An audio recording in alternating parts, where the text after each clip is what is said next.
दिल्ली में एक बहुत बड़े अल्लाह के वली हज़रत शाह मुहद्दिस देहलवी रहमतुल्लाह अलैह फ़ख्र जहाँ से मशहूर है, और यकीनन देहलवी ख़ानदान का भारत के मुसलमानों पर बहुत बड़ा एहसान है कि इल्म हदीस यही लोग भारत में लेकर आए। इल्म हदीस, अब शाह देहली एक नाम था, शोहरत थी, इज्जत थी। दिल्ली की मस्जिद में आपका खिताब होता था, हजारों लोग सुनने वाले होते। तो कुछ बंदों के दिल में थोड़ी सी खराबी आई, जिसको हम हसद कहते हैं। अल्लाह हमारी हिफाजत फरमाए।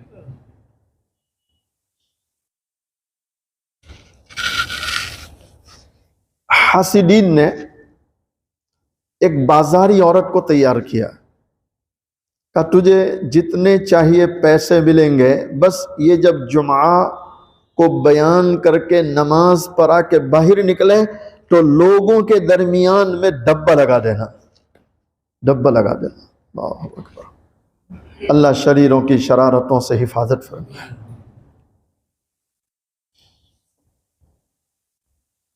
जुमा का दिन है, अब जुमा में हजारों लोग होते हैं, और फिर दिल्ली की जामे मस्जिद, तारीखी मस्जिद। जुमा की नमाज से फारिग हुए हजरत अपने मुरीदीन समेत नीचे उतर रहे हैं, तो वो औरत एकदम आई, सामने आकर खड़ी हो गई, अस्सलामु अलैकुम वरहमतुल्लाह। तो हजरत ने निगाह झुका ली, वालेकुम सलाम वरहमतुल्लाह वबरकातुहू। अब वो ऐसी फनकार औरत थी, कहने लगी, अरे हजरत क्या बात हो गए, कितने दिन हो गए नजर नहीं आते। फिर वो आपकी कमर में दर्द था, उसका क्या बना।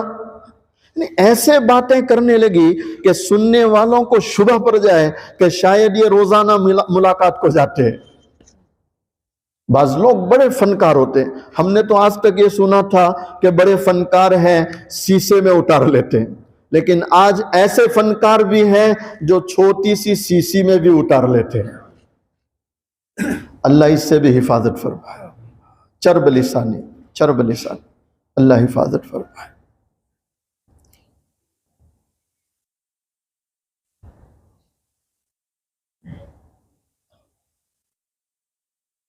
किसी ने बहुत खूब कहा, दुनिया में एतमाद हर किसी पर कीजिए,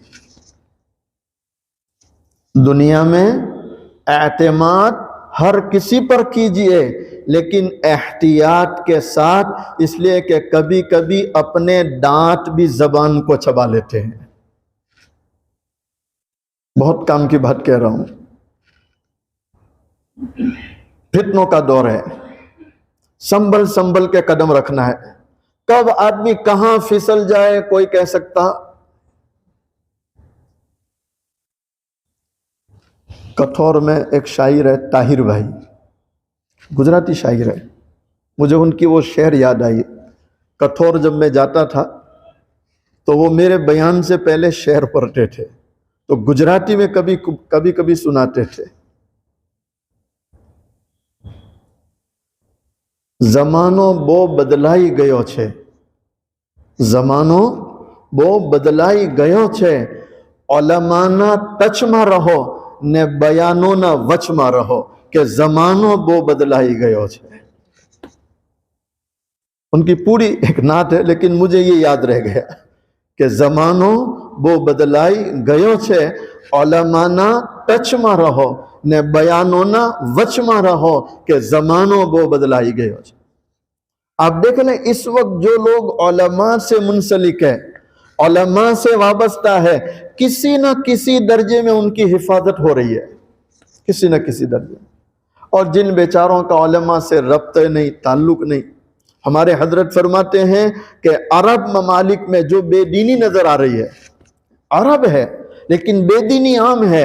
हमारे हजरत फरमाते हैं अरब ममालिक में बेदीनी की सबसे बड़ी वजह यह है कि वहां के मुसलमानों का उलमा से कोई रब्ता ही नहीं है, उलमा से दूर है, उलमा से बेनियाज है।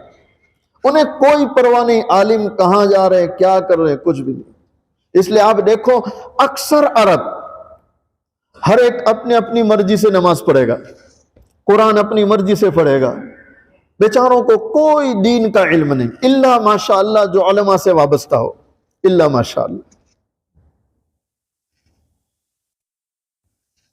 खैर, उसने ऐसा फन इख्तियार किया, तो जो कुछ कच्चे भी होते ना, वो सोच में पड़ गए, यार कभी कभी रात को हम हजरत को तलाश करते नजर नहीं आते, और यह कह रही है कई दिन से नहीं आए, तो कहीं हजरत वहां तो नहीं जाते होंगे। अल्लाहु अकबर। हजरत मुंडी झुका के सुन रहे उसकी बातें, फिर धीरे से उसने जेब में हाथ डाला, खोटे सिक्के निकाले।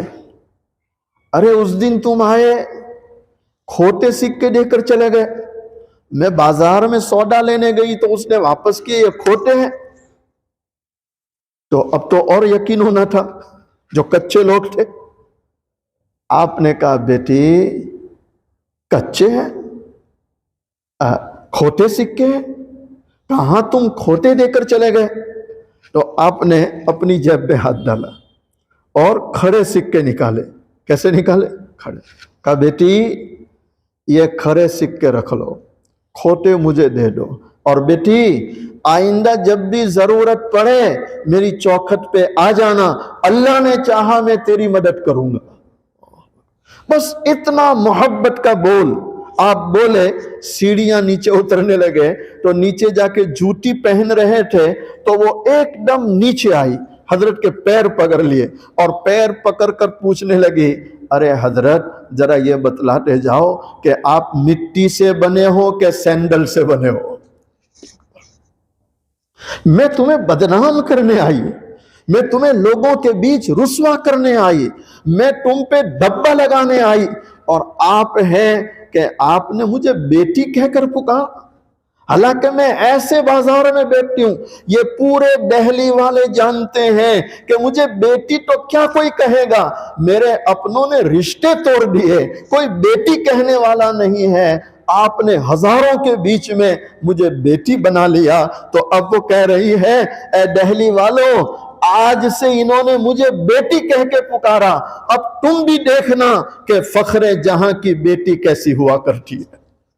सर पे दुपट्टा डाल लिया और वो कह रही है, मैंने आज ये ठान लिया है कि ए दिल्ली वालों, जिस कमरे में तुम गाने सुनने आया करते थे और नंगा नाच देखने आया करते थे, जीना के लिए आया करते थे, खबरदार अब वहां ना आना। मैंने इरादा कर लिया है कि मेरे उस कमरे से अब हमेशा कमली वाले के नाम की अजानें होती रहे।